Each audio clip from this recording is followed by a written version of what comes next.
Hi, Dr. Second Chance here.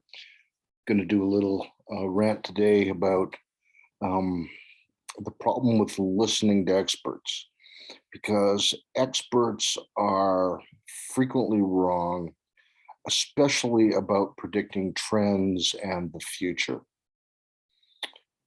Sometimes we all think we're so right that we can taste it, tasting that rightness in our mouth like sweet honey. And it happens a lot. And so I'm going to briefly talk about a few times in history where that's happened, as well as some times that experts were beaten at predicting the future by random animals, and finish up with some thoughts about listening to experts. So been a lot of experts that have been very, very wrong about issues. For example, Albert Einstein in 1937, 1934, as a genius as he was, he said that there's no possible way we'd ever harness nuclear power. Now, we know the nuclear bomb occurred after that. We know that there's nuclear power plants all around the world. So he was clearly wrong. And I mean, he was so convinced that this was not the case. He exclaimed, "There is not the slightest indication that nuclear energy will ever be obtainable. It would mean the atom would have to be shattered at will." Well, indeed, it was. Well, to Albert Einstein's credit, in 1939, he came around after he saw in 1938, some German scientists had split the atom and done atomic fusion. So good for Albert for admitting he was wrong after the fact, but his prediction at the time was that, nope, impossible. I'm super smart. I'm Albert Einstein. Won't happen.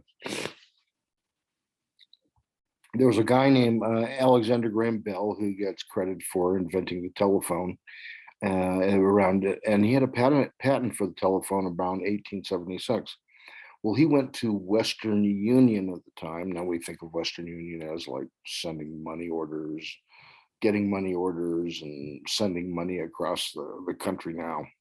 But at the time, William Orton was the president, and he said emphatically, the telephone has too many shortcomings to be seriously considered as a means of communication. And so there was an expert at Western Union who basically said there's no way the telephone is going to work out in any kind of large scale. And what amazes me too is that experts frequently they don't say I could be wrong or this is my opinion, and don't put too much weight on it.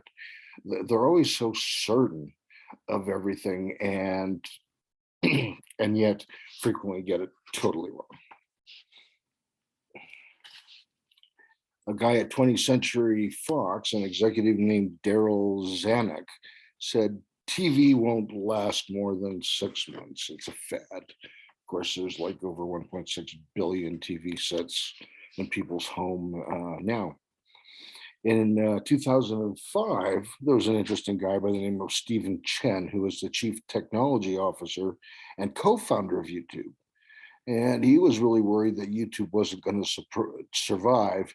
And he said, there's just not many videos I want to watch. And of course, there's millions, if not, billions. I don't know how many a day, even they say, hundreds of thousands an hour. But clearly, the co-founder of YouTube didn't and wasn't able to really predict what was going to happen.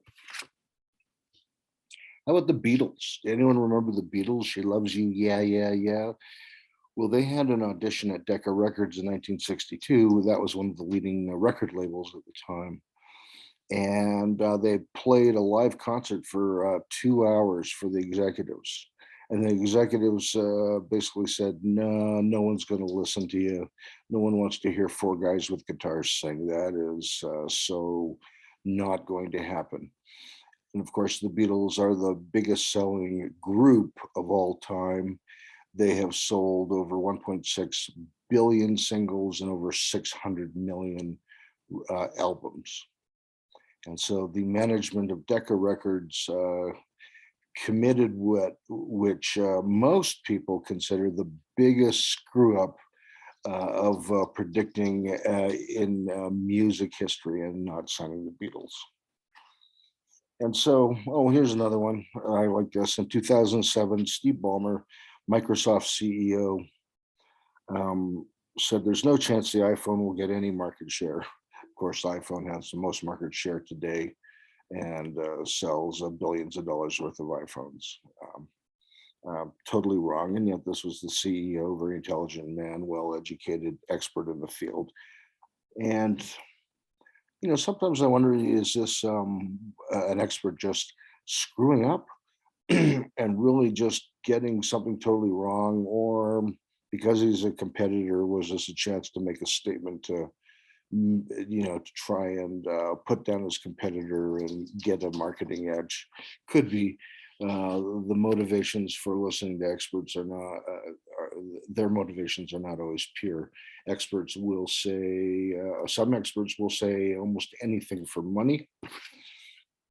So there was a couple of studies that was done in over the years. One was at Princeton, where they wanted to see if an expert of financial gurus could pick a better stock portfolio than a blindfolded monkey that threw a dart at a board with random stocks listed. And so at Princeton University, they put together a panel of financial experts who picked their stock portfolio, and the monkey threw the dart and picked his 30 stocks, and they compared performances over a year. And it turned out that the monkey did better than the experts. Well, this experiment was repeated at in Britain somewhere, and instead of American British financial experts, they had British financial experts, and instead of a blindfolded monkey, they had Orlando the cat, who would swat a little plastic mouse. It'd go flying across the board that had random stocks spread out on it. So the mouse would land on a random stock, and Orlando the cat would pick his stocks in that fashion. Well, it turned out that Orlando the cat outperformed the British financial experts who had the MBAs, law degrees, elaborate computers, and algorithms and tools and history. And so, again, Orlando the cat outperformed the British financial experts. So, what's my point here? Frequently, experts get things wrong. There's a lot of reasons why, and we'll do another video on why that is. So I just encourage you to think for yourself, research issues yourself. If you have a pet cat or a monkey, you might want to ask them. And it's okay to disagree with experts. Now, experts that are more likely to be right are experts that are quoting studies like, well, comparing drug A to drug B for treating cancer, drug A came out better, and I'd recommend that. Experts quoting very good science and scientific studies are going to be wrong less often. But any expert just deciding to tell you what they think the future is going to hold, frequently, if not most often, are wrong.